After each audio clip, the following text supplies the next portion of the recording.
Padre rico, padre pobre.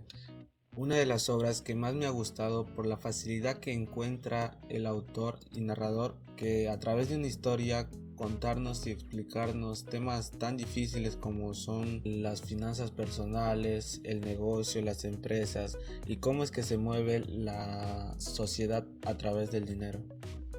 Quisiera comenzar esta reseña con una pregunta.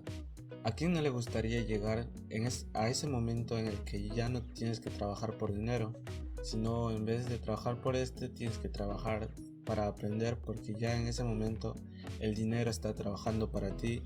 También esa es una de las enseñanzas que nos deja el libro, que tenemos que hacer que el dinero trabaje para nosotros mismos y así alcanzar nuestra libertad financiera.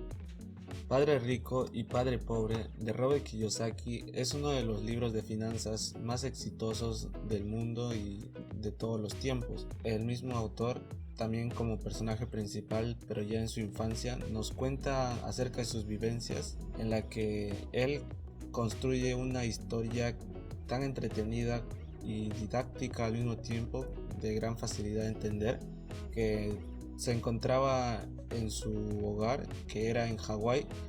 Él nació en una familia que era de clase media, donde sus padres habían sido educados y comprometidos mucho al trabajo, porque creían tradicionalmente que esa era la forma de vivir, preocupados por la seguridad y la estabilidad financiera de su familia. Por eso se dedicaron a conseguir un empleo y trabajar duro para mantenerlo.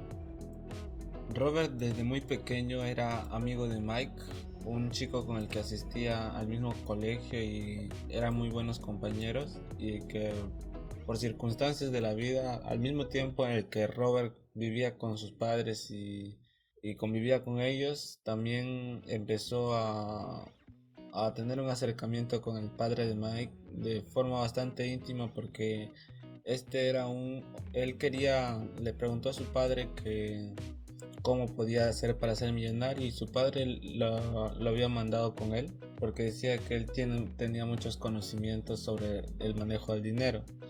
Y pues el padre de Mike era un hombre emprendedor, que su padre había muerto, y al morir su padre él había abandonado sus estudios y se había puesto a trabajar desde muy joven, por lo que sabía mucho de los negocios y eso.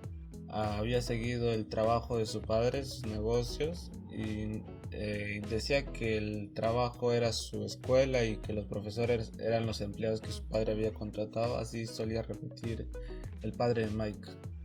Gracias a esto, Robert desde muy pequeño tuvo acceso a dos estilos de vida en el que podía observar, aprender y comparar las ventajas y desventajas uno del otro. Y por un lado, el padre de Mike era un gran negociante y emprendedor, y por el otro lado sus padres, que se habían conformado a su carrera profesional y a buscar un empleo que le daba entre comillas estabilidad financiera.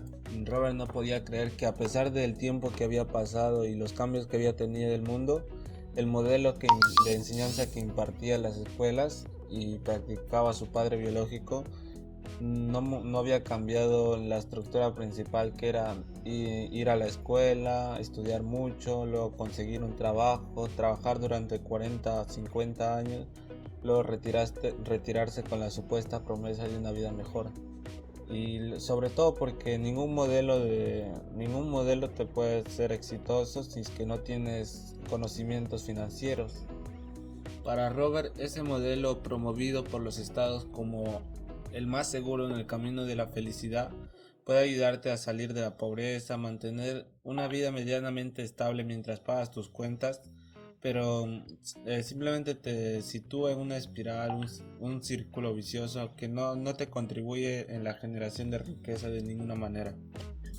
Pasó el tiempo en el que Robert creció y se formó con dos padres, de ahí el nombre de la obra, Padre Rico y Padre Pobre. Mientras uno tomó todos los riesgos e hizo todo lo que le decían que no tenía que hacer, terminó convirtiéndose en uno de los hombres más ricos de Hawái.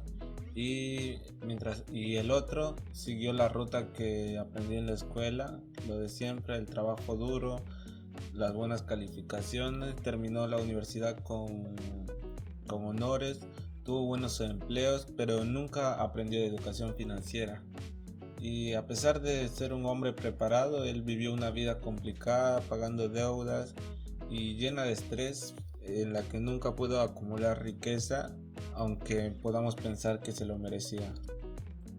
Robert tomó los ejemplos de su padre rico, tomó riesgos, aprendió de la experiencia, se preocupó por entender de finanzas y de mentalidad, que es lo primordial, y al mismo tiempo que se negó a trabajar por un salario, el resultado de una vida plena, el resultado de una vida plena, divertida y exitosa, incluyendo financieramente.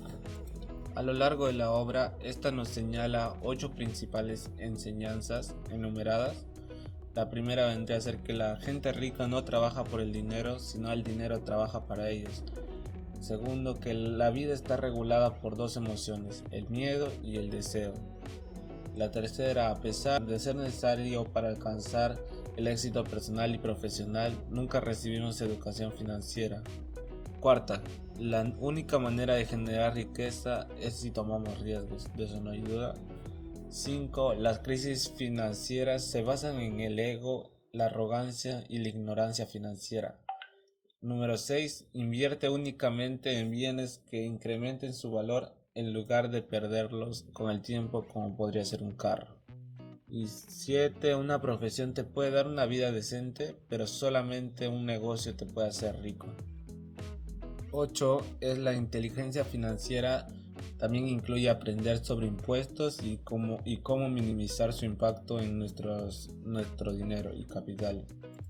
Y bueno, para terminar, a forma de conclusión, Padre Rico, Padre Pobre es una excelente guía para empezar a comprender este mundo de las finanzas, el dinero, pero sobre todo nos ayuda a modificar, a cambiar nuestra mentalidad acerca del dinero, cómo es las relaciones de persona y dinero y las posibilidades que nos puede brindar tener una situación financiera estable y en constante crecimiento. Tengo que decir que no estoy completamente de acuerdo con todas las ideas que nos brinda el autor, en este caso Robert Kiyosaki, y las ideas que expone en su libro. Sinceramente, eso no es razón para no leerlo, porque creo que su valor más importante es hacernos pensar y considerar que existen más de una manera de verla y vivir la vida, que la mentalidad y la educación son 2 factores fundamentales para alcanzar una vida feliz, y que las finanzas, a pesar de lo que se diga o cualquier otra cosa, siempre son la estructura para el orden emocional. De otra manera, acumular mucha riqueza no tiene ningún sentido. Como opinión personal, a cualquier persona que no tenga ideas sobre las finanzas y cómo se maneja el dinero, se lo recomendaría mucho para iniciarse en este mundo, y a cualquiera padres recomendaría que le haga leer a su hijo este libro, porque te expresa de una manera muy fácil y sencilla de comprender cómo es que se mueve el mundo y la sociedad por algo llamado dinero.